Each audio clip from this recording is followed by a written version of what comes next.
As a kid, what's the creepiest, most WTF thing you ever noticed about another kid's family? When I was a kid, I played at this other kid's house once or twice. The guy was adopted by what I imagine to be some of the weirdest, creepiest people ever. First of all, the house they lived in was pretty massive. That of itself wasn't so strange, but the fact that absolutely everything was eerily neat and clean was incredibly unsettling.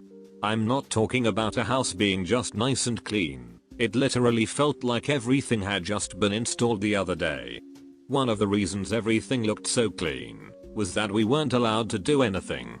This kid had like massive collections of Lego. I'm talking those huge building sets for like jets etc. costing hundreds of dollars, but he wasn't ever allowed to play with them, let alone let someone else play with it.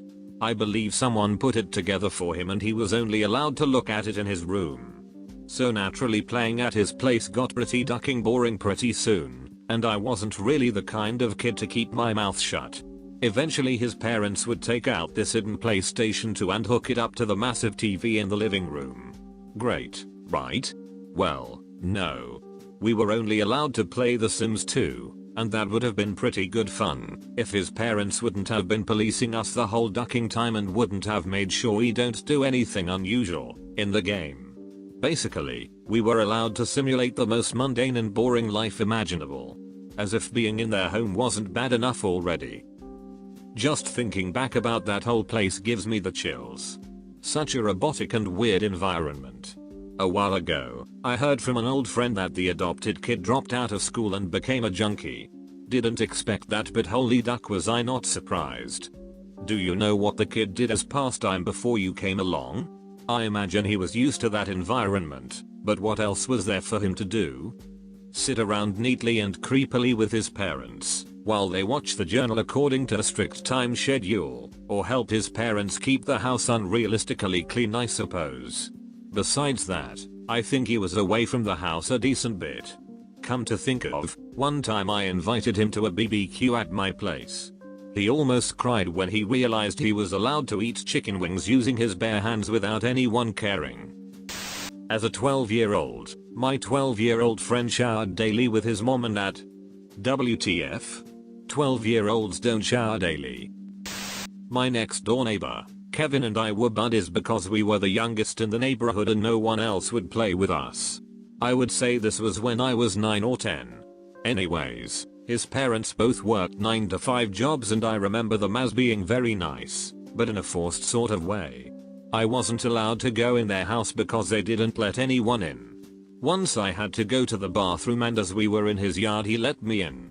Every single doorway in the house had a curtain covering it.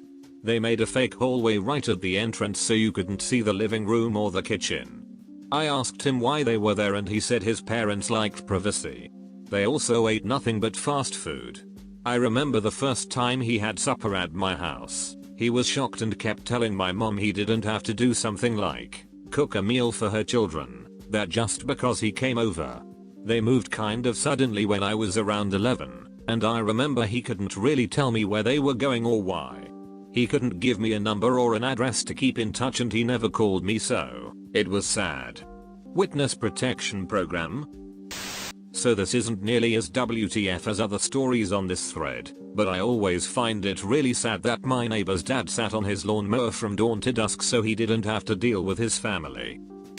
Pour the unfinished drinks, milks, juices, sodas, back into the containers after the meal. One of my friend's parents used to give me homework to do. I'd go to her house and her mom would have some math or English assignment that she had come up with for us to do. Why did you keep going to her house? He didn't want to fail.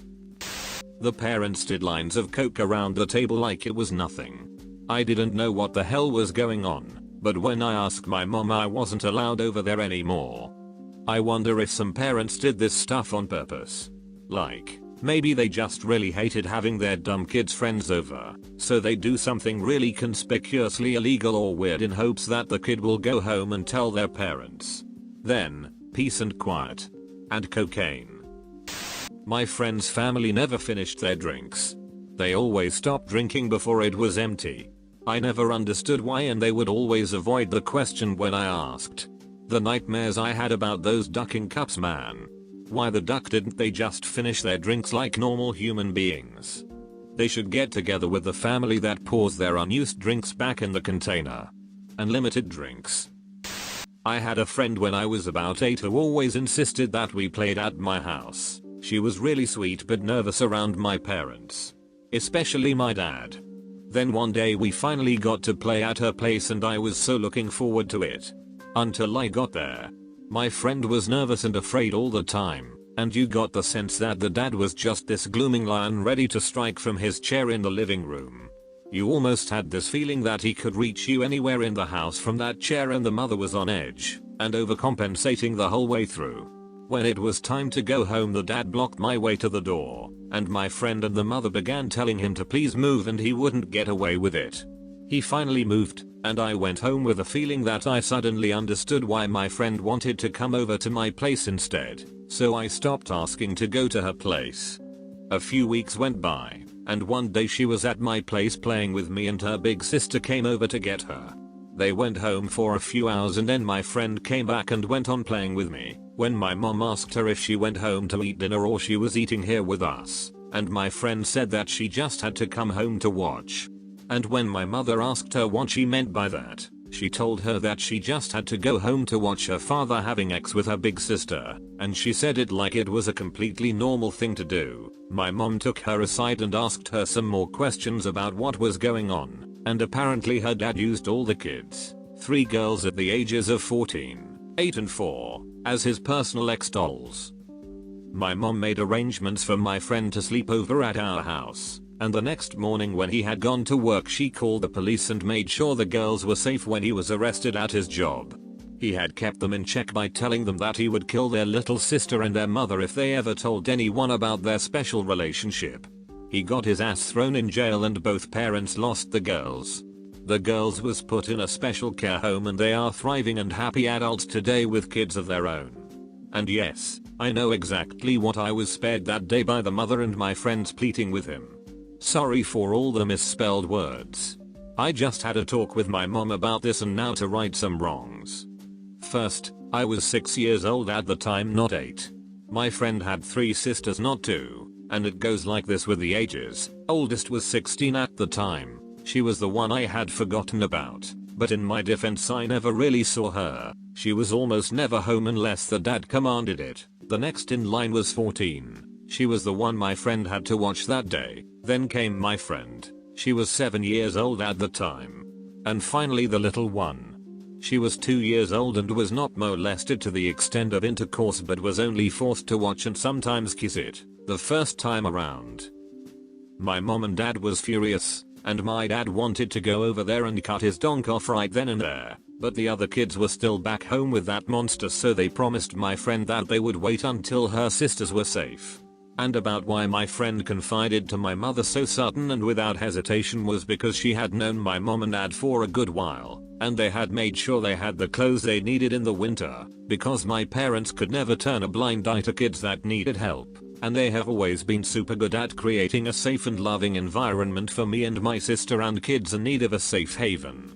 One thing I remember clearly was that for a long time my friend stayed for the bedtime stories my dad would read to us in the living room, and my sister and I would snuggle up against our dad while he read the stories, but my friend sat at the other end of the sofa for the longest time, and one day she asked my dad out of the blue, "You are not a dangerous man, are you?" To which my dad answered, "Never in a million years, dads are the ones who protect." Then my friend asked if she could snuggle too, and my dad said of course. And since then she snuggled with the rest of us when it was time for bedtime stories. The monster was sent to jail, and the mother underwent an psyche evaluation as was deemed to be a victim too, since she was only 15 when they had their first child, and was beaten and mentally tortured, so she was forced to have therapy so she could keep the youngest, and it all went well until the day he found them again and moved right back in to finish the job with the youngest, who was now 8 years old, and when that was discovered he was thrown back in jail and the kid was taken from the mother. He also had the nerve to write letters to the other 3 kids, telling them that he was being beaten in jail and was afraid for his life and that it was all their fault. But the worst part was that people around them knew about this and did nothing for various stupid reasons. The 14-year-old told a friend's mother who told no one because of stupid excuses, and a neighbor had apparently seen him having sex with the 16-year-old in their garden behind their house, and his excuse was that he thought no one would believe him. But every time someone told my parents that they felt bad for doing nothing and tried to give an excuse, they told them that they weren't interested in what they had to say because they chose to do nothing, and they had to live with the choices they made. When I was around 8 to 9 years old, there was a girl in my neighborhood that hardly anyone ever saw outside of school. She was maybe a year younger than me. I tried talking to her a few times, and she was very, very shy. She was never allowed at other kids' houses. Reasonable, I guess. There were a lot of questionable people in our town. However, no one was allowed over at her house, either. Not even in her yard or on her driveway. This was because, in her words, her parents didn't like kids. Okay. One friend of ours managed to see into her house a few times. Apparently all the furniture was always covered in plastic, and everything was dark. We went maybe a month without seeing her outside of school, which was normal. One weekend, a friend and I saw her walking down the sidewalk, and she told us that her father had died. Her mom told her that he started bleeding from the inside after he ate some crayons she didn't clean up, and that it was her fault for not cleaning well enough. She lived in the same house until after high school. She hardly ever spoke, and when she did, it was just a whisper. She sort of seemed like a small child a lot of the time, with how she acted and pronounced words. If I weren't just a clueless kid then, I probably would have said something to someone. She blamed her father's death on her. Man, that's ducked up. Her dad started bleeding from the inside after he ate some crayons she didn't clean up. This is the most WTF part for me. Was her mom enough of a bitch to completely fabricate a story like that, or was her dad flat out dangerously insane? I noticed that all of the rooms in this kid's house could only be locked from the outside of the room. I thought that only existed in horror movies. I didn't know until I was 17 that the fact that my parents installed a lock on my bedroom that could only be opened from the outside was unusual. That's a serious issue if there ever were to be a fire. I just realized I was given the room at the end of the narrow hallway, farthest from any exits. You just realized your parents wanted you dead. Happy cake day. I used to hang out with a kid whose family not only didn't have a litter box for the cat, but wouldn't pick up the cat shit either.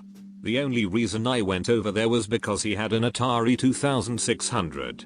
I always came home with cat shit on the bottom of my shoes. Doesn't matter, played Atari. My buddy went on 2 dates with a woman he was set up with. This woman lived in a 1-bedroom apartment with dozens of rescue cats. I say dozens because my friend could not count them. And by rescue, I mean she rescued them from the street. Apparently a lot were feral and a few had collars already, probably pet cats that she catnapped. As a result there were constant cat fights, and not the fun kind. You can't just put feral cats indoors with declawed pets. There were litter boxes, but he implied that they didn't do too much good. He has a feeling that she was crazy before she started her collection, but that she got worse because of the weird brain problems that happen when you're exposed to that much cat shit.